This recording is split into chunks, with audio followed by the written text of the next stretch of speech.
Hello दोस्तों, स्वागत है आपका हमारे यूट्यूब चैनल स्टडी डायलॉग्स में। आज के इस सेशन में हम लोग 8 इम्पॉर्टेंट एमसीक्यूज़ को डिस्कस करेंगे और ये जो एमसीक्यूज़ हैं ये एग्ज़ाम पॉइंट ऑफ व्यू से बहुत ज़्यादा इम्पॉर्टेंट है। इनकी एग्ज़ाम में आने की पूरी संभावना है और यहाँ पर हम इन क्वेश्चंस के जितने भी इम्पॉर्टेंट पॉइंट्स बनते हैं उनको भी डिस्कस करते हुए चलेंगे। तो इसीलिए इस वीडियो को आप बीच में स्किप बिल्कुल ना करें और मेरी गारंटी है कि अगर आपने इस एमसीक्यू सीरीज़ को फॉलो कर लिया तो आप एग्ज़ाम में बेहतर मार्क्स लेकर आएंगे। ठीक है, इसलिए इस वीडियो में एंड तक बने रहें और हमारे चैनल को सब्सक्राइब करें।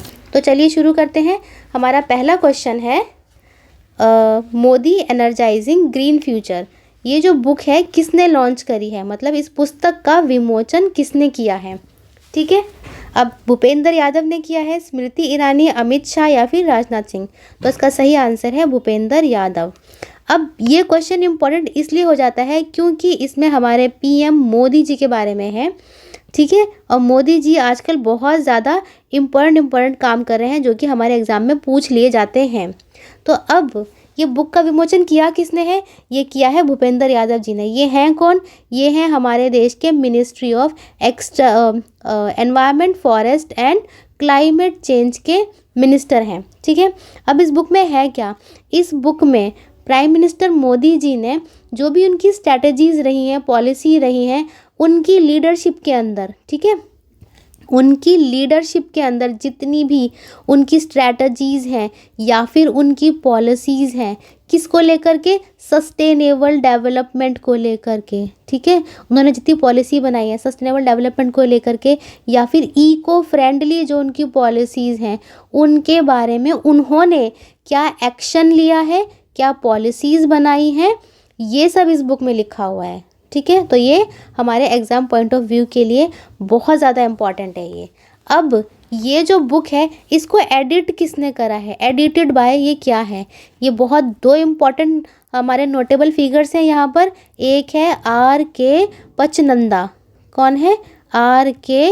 पचनंदा, और दूसरे हैं यहाँ पर विवेक देबरॉय, विवेक देबरॉय।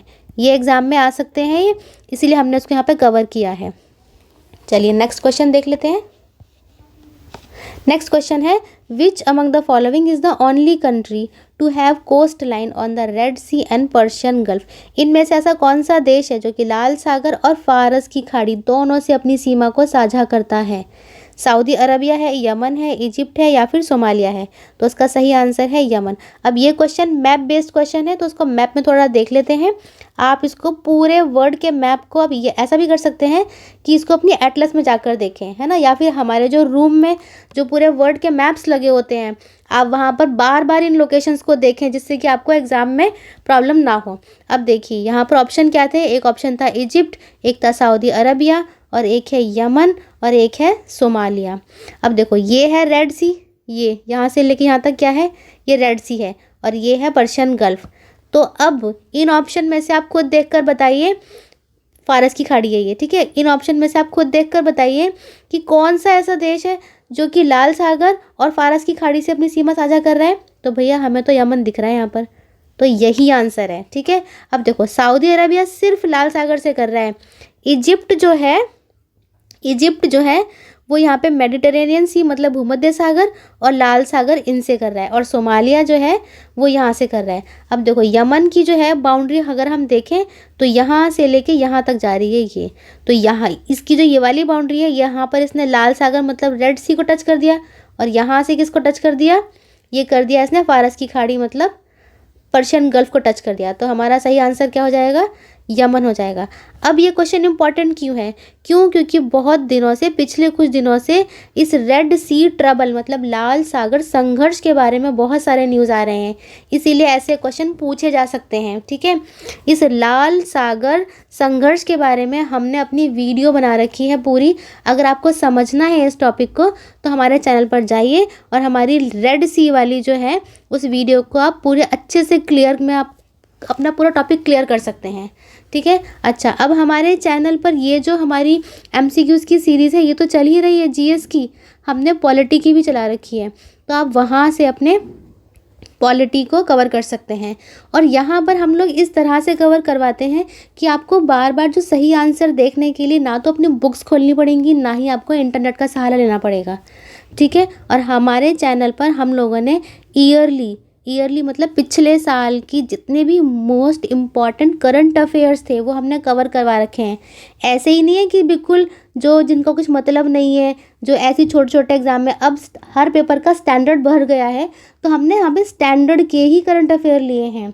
ऐसे ही मंथली करंट अफेयर की हम लोग हर महीने लाते हैं, बहुत स्टैंडर्ड के क्वेश्चन से, बहुत स्टैंडर्ड के करंट अफेयर्स उसमें हम लोग कवर करते हैं, ठीक है। और पिछले साल का स्पोर्ट्स की, खेलों की जो भी खबरें हैं वो भी हमने मोस्ट इम्पॉर्टेंट जो एग्ज़ाम पॉइंट ऑफ व्यू से बहुत इम्पॉर्टेंट है, हमने वो भी वहाँ पे कवर कर रखी हैं, तो आप जाके देख सकते हैं।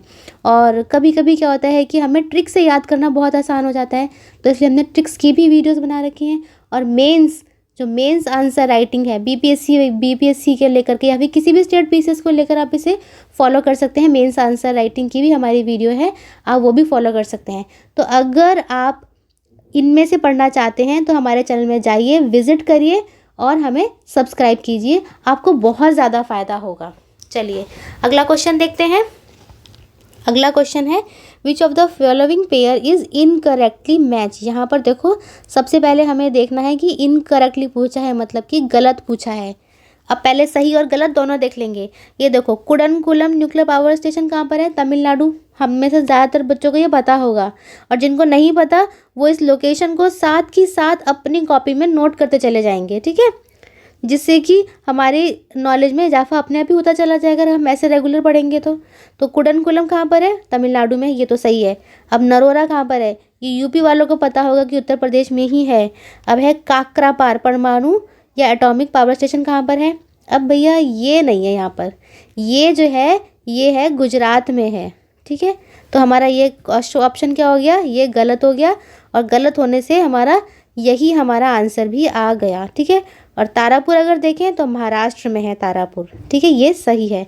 अब देखो गुजरात, अगर हम अपने इंडिया के मैप में अगर देखें तो यहाँ पर आता है, ये गुजरात है, तो यहाँ पर है ककरापरा, ठीक। चलिए नेक्स्ट क्वेश्चन देखते हैं। अगला क्वेश्चन है Van Vihar national park is located in which of the following state. Van Vihar राष्ट्रीय उद्यान की बात की जा रही है, ये किस राज्य में है? गुजरात, मध्य प्रदेश, छत्तीसगढ़ या फिर महाराष्ट्र। तो इसका सही आंसर क्या है? इसका आंसर है वन विहार, ये है मध्य प्रदेश, भोपाल में है। कहाँ पर है? ये है भोपाल में। अब देखो, अब ये वन विहार कई बच्चों ने ये पहली बार सुना होगा वन विहार करके, क्योंकि वन विहार ज़्यादातर एग्जाम्स में नहीं आया अभी तक, ठीक है। अब तक पिछले कुछ वर्षों में क्या हो रहा है कि नए नए नेशनल पार्क्स के नाम एग्जाम्स में पूछे जा रहे हैं, तो ये भी संभावना है कि ये इसके बारे में यहाँ पर पूछ लिया जाए, ठीक है। तो अब ये जो है ये डिक्लेयर कब हुआ था? नेशनल पार्क डिक्लेयर कब हुआ? ये 1979 में डिक्लेयर हुआ था। अब इसकी एक खासियत ये है कि इसमें जितने भी एनिमल्स हैं, मतलब जितने भी नहीं, मोस्ट ऑफ द एनिमल्स जो हैं वो या तो ऑर्फन्ड हैं, ऑर्फन्ड मतलब अनाथ हैं, जिनके पेरेंट्स, जिन जानवरों के पेरेंट्स नहीं हैं वो वाले हैं, या फिर जिन्हें दूसरे स्टेट से लाया गया है, ठीक है, स्टेट से लाया गया है, या फिर जूज से इनको एक्सचेंज करा गया है। इसमें वो एनिमल्स बिल्कुल नहीं है जो कि फॉरेस्ट से पकड़ कर लाए गए हैं, ये वाले एनिमल्स बिल्कुल नहीं हैं, ठीक है। जंगल से पकड़ कर कोई एनिमल नहीं लाया गया है, ये इसकी खासियत है यहाँ पर, ठीक है। अब हम ये भी देख लेते हैं कि गुजरात में कौन सा है। तो देखो, गुजरात में है गिर नेशनल पार्क। कौन सा है? गिर नेशनल पार्क, जो कि किसके लिए मशहूर है? एशियाटिक लॉयन के लिए मशहूर है। अब छत्तीसगढ़ में भी देख लेते हैं। छत्तीसगढ़ में है गुरु घासीदास। कौन सा है? गुरु घासीदास। ये एग्जाम में कई बार पूछा जा चुका है। ये टाइगर रिजर्व के लिए मशहूर है। अब एक बचा है हमारा महाराष्ट्र। महाराष्ट्र में देख लेते हैं, महाराष्ट्र में है संजय गांधी। कौन सा है? Sanjay Gandhi national park. चलिए नेक्स्ट क्वेश्चन देख लेते हैं। यह है टॉपोस्फेरिक एमिशन मॉनिटरिंग ऑफ पोल्यूशन। मतलब टेम्पो सैटेलाइट, शॉर्ट में अगर बोलें तो टेम्पो सैटेलाइट करके पूछा जा सकता है ये, कि टेम्पो सैटेलाइट किसने लॉन्च करा है, प्रक्षेपित किसने करा है ये यूरोपियन स्पेस एजेंसी ने करा है, नासा, इसरो, जाक्सा, किसने करा है ये? तो इसका सही आंसर है नासा। और नासा कहाँ की स्पेस एजेंसी है? ये है यूएसए की, ठीक है। इसरो तो हमारे इंडिया की है ही, और जाक्सा कहाँ की है? ये है जापान की, और यूरोपियन स्पेस एजेंसी तो यूरोप की है। अब देखो ये जो टेम्पो सैटेलाइट है ये काम क्या करेगा? ये काम करेगा कि ये नॉर्थ अमेरिका के पूरे कॉन्टिनेंट को, देखो जैसे अगर हम पूरे कॉन्टिनेंट को ड्रॉ करें यहाँ पर, ये पूरे कॉन्टिनेंट को नॉर्थ मतलब कनाडा से लेगा, कनाडा से लेकर के मैक्सिको तक, ठीक है, यहाँ तक इसको मॉनिटर करेगा। और यहाँ पर पैसिफिक ओशन पड़ता है, मतलब प्रशांत महासागर, और यहाँ पर है अटलांटिक। तो यहाँ से लेके यहाँ तक और पूरा नॉर्थ से लेकर साउथ तक उसको मॉनिटर करेगा। क्या मॉनिटर करेगा यहाँ पर करेगा मॉनिटर ये एयर पॉल्यूटेंट, मतलब हवा में जितने भी प्रदूषित तत्व हैं ये उनको, मतलब वायु के प्रदूषण को ये नापेगा कि कितना प्रदूषण का लेवल कितना ज़्यादा बढ़ गया है। अब इस क्वेश्चन से भी हम यही देख सकते हैं, हमें आंसर रटने की भी ज़रूरत नहीं है। ये देखो यहाँ पर क्या लिखा है, ट्रोपोस्फेरिक एमिशन। अब ट्रोपोस्फेयर में क्या होता है? देखो ये हमारी अर्थ है, अगर हम देखें ये हमारी अर्थ है, सबसे नीचे की लेयर कौन सी होती है? ये होती है ट्रोपोस्फेयर, ठीक है। धरती पर सबसे पहली जो एटमॉस्फेयर की लेयर है वो ट्रोपोस्फेयर है, और यह है थर्मोस्फेयर, मीजोस्फेयर, स्ट्रेटोस्फेयर, ट्रोपोस्फेयर, ऐसे ऐसे करके जाती है ऊपर की लेयर। सबसे नीचे की ट्रोपोस्फेयर है, तो इसी में सबसे ज़्यादा पॉल्यूटेंट्स पाए जाते हैं, इसीलिए ये सैटेलाइट जो है वो यहीं पर मॉनिटर करेगा। इसी लेयर में जितने भी हमारे फैक्ट्री, व्हीकल, जो जितना पॉल्यूशन निकलता है, सबसे ज़्यादा कंसंट्रेशन या घनत्व अगर कहें पॉल्यूटेंट्स का, तो वो ट्रोपोस्फेयर में ही मिलता है, इसीलिए इसी लेयर को यहाँ पर मॉनिटर किया जाएगा, ठीक है। तो ये लॉजिक की बात हो गई यहाँ पर। आगे देखते हैं, आगे है Neethling virus. Neethling virus is related to which of the following diseases, मतलब कौन सी बीमारी से संबंध है नीथलिंग वायरस का? African swine fever, anthrax, lumpy skin disease या फिर ब्रूसेलोसिस। तो इसका सही आंसर है लंपी स्किन डिजीज़। अब lumpy skin disease exam point of view से बहुत ज़्यादा इंपॉर्टेंट है, ये पिछले कुछ महीनों से न्यूज़ में छाया हुआ है ये, ठीक है। अब देखो ये लंपी स्किन डिजीज़ किस में होती है? सबसे पहली बात है कि ये एनिमल्स में होती है, एनिमल्स मतलब पशुओं में होती है, गाय, भैंस या मवेशियों में होती है, ठीक है। ये इन्फेक्शियस डिजीज़ है, इन्फेक्शियस मतलब जो उड़ के लगती है एक दूसरे से, और ये किससे लगती है? ये बैक्टीरियल नहीं है, ये वायरस है, ये याद रखना। और इस वायरस की फैमिली कौन सी है? ये एग्जाम में आ सकता है, इसकी फैमिली कौन सी है? ये है पॉक्सविरिडे वायरस, ठीक है, वायरल डिजीज़ है ये। अच्छा, अब इसके करैक्टरिस्टिक्स देख लेते हैं, मतलब कि इस बीमारी को पहचानते कैसे हैं, कि अगर किसी गाय, भैंस, मवेशी को, ठीक है, उसकी स्किन पर मतलब त्वचा पर ऐसे मोटे मोटे से लंप्स हो जाए, मतलब गांठें बन जाएं, ठीक है, तो इसका मतलब है कि उस जानवर को क्या हुआ है? वायरल इन्फेक्शन लग गया है, लंपी स्किन डिजीज़ लग चुकी है उसको, ठीक। अब यहाँ पर मोटे मोटे लिम्फ नोड्स होते हैं, ये पूरी स्किन पे दिख जाते हैं, बहुत ज़्यादा खतरनाक और फेटल और बीमारी है, मतलब कि उससे उस एनिमल की डेथ भी हो सकती है अगर इसे ट्रीट नहीं करा जाएगा तो। इसीलिए इसकी अवेयरनेस के लिए कैंपेन भी चला रखे हैं बहुत सारे, क्योंकि कई सारे स्टेटों में ये लाखों, मतलब बहुत सारे जानवरों का इससे हमें हानि भी हुई है, क्योंकि उनको जान गंवानी पड़ी है। चलो आगे देख लेते हैं। ये है Kaimur wild life sanctuary is located in. Kaimur wild life मतलब कैमूर वन्य जीव अभ्यारण्य कहाँ पर स्थित है? राजस्थान, उत्तराखंड, मध्य प्रदेश या बिहार। तो इसका सही आंसर है बिहार। जो बच्चे बिहार के हैं या फिर जो बीपीएससी देते हैं उनको ये पता होगा कि ये बिहार में है। अब इसके नाम से ही पता चल रहा है कैमूर, क्योंकि जो कैमूर वाइल्ड लाइफ सेंचुरी है वो कैमूर रोहतास डिस्ट्रिक्ट में ही है, ठीक है। और ये बिहार की क्या है? ये लार्जेस्ट है, मतलब सबसे बड़ी सेंचुरी है। ये किस चीज़ के लिए फेमस है? ये ब्लैक बक के लिए फेमस है ये, ठीक है। और यहाँ पर एक वाटरफॉल मतलब वाटरफॉल है, ठीक है। ये है करकट वाटरफॉल है यहाँ पर, मतलब झरना, ठीक है, यहाँ पर। तो ये है यहाँ पर ये हमें दिख गया है। अब अगर आप देखिए यहाँ पर ये है चंपारण। चंपारण में कौन सा है? ये है वाल्मीकि नेशनल पार्क। कौन सा है यहाँ पर? वाल्मीकि नेशनल पार्क है यहाँ पर। और यहीं पर है उदयपुर वन्य प्राणी सेंचुरी, उदयपुर नाम से है। अब उदयपुर से कभी कभी क्या लगता है कि ये वहाँ पर है, राजस्थान में है, ठीक है, लेकिन एक उदयपुर यहाँ पर भी है, उदयपुर वन्य प्राणी सेंचुरी। चलिए अब यहाँ पर आप देखिए कि यहाँ पर है ये बेगूसराय। ये बेगूसराय में क्या है? पूरे एशिया की सबसे बड़ी झील है जिसका नाम क्या है? कांवर झील, ठीक है। ये बहुत इम्पोर्टेंट लोकेशंस हैं। अब एक है यहाँ पर, यह है कटिहार।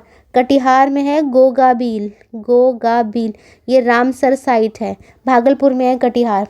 अब ये है यहाँ पर, ये यहाँ पर क्या है? ये है वाल्मीकि गैंगेटिक डॉल्फिन, ये है भागलपुर में, ठीक। ये है भागलपुर, और सॉरी गोगाबील कटिहार में है। और ये जो है यहाँ पर वाल्मीकि विक्रमशिला गैंगेटिक डॉल्फिन ये भागलपुर में है, ठीक। चलिए अब अगर और देखें तो यहाँ पर ये है नागी नकटी, नागी नटकी, ये भी रामसर साइट है, नागी नटकी नाम से है ये। चलो अब और कुछ दिखता है तो यहाँ पर ये है, ये बौद्ध गया है यहाँ पर, ये तो विश्व प्रसिद्ध है। और ये जो नागी नटकी मैंने बताया है ये जमुई में है। कहाँ पर है? ये जमुई में है। अब कुछ रहा? हाँ, अब ये यहाँ पर है, ये नालंदा। तो नालंदा में क्या है? नालंदा में है सस्पेंशन ब्रिज, ग्लास ब्रिज और राजगीर वाइल्ड लाइफ सेंचुरी। कई लोगों ने देखी भी होगी ये राजगीर वाइल्ड लाइफ सेंचुरी, ठीक। तो ये इम्पोर्टेंट कुछ लोकेशंस थी जो कि हमें एग्ज़ाम पॉइंट ऑफ व्यू से पता होना चाहिए। चलो अब आगे चलते हैं, अगला क्वेश्चन देखते हैं। अगला क्वेश्चन है विच of the following art is not a UNESCO intangible cultural heritage. यहाँ पर नॉट पूछा है, मतलब नहीं है, यूनेस्को की अमूर्त सांस्कृतिक विरासत नहीं है। अब अमूर्त सांस्कृतिक विरासत होती क्या है? ये वो विरासत है जिसे हम छू नहीं सकते। मॉन्यूमेंट हो गया या ऐसी कुछ और चीज़ें हो गई, कलाएं हो गई, है ना, उनको तो हम छू कर देख सकते हैं, छू सकते हैं। लेकिन अमूर्त का मतलब होता है जिनको हम छू नहीं सकते, जैसे कि डांस हो गया या पूजा अर्चना हो गई, क्या उसको छू सकते हैं? नहीं छू सकते।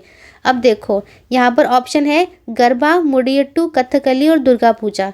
गरबा जो है वो यूनेस्को की लिस्ट में है, डांस है, एक तो ये डांस है ऊपर से इस लिस्ट में है। मुडियट्टू है, ये भी यूनेस्को की लिस्ट में है। लेकिन कथकली चाहे डांस है लेकिन यूनेस्को की लिस्ट में ये नहीं है। तो हमारा आंसर क्या हो जाएगा? यही हो जाएगा, ये अब तक यूनेस्को की लिस्ट में नहीं आया है। और दुर्गा पूजा है, ये भी यूनेस्को की लिस्ट में है। अब आप देखिए कि ये कैसा दिखता है, ये जो इस तरह की जो ड्रेस होती है ना, ठीक है, ये है हमारा, ठीक।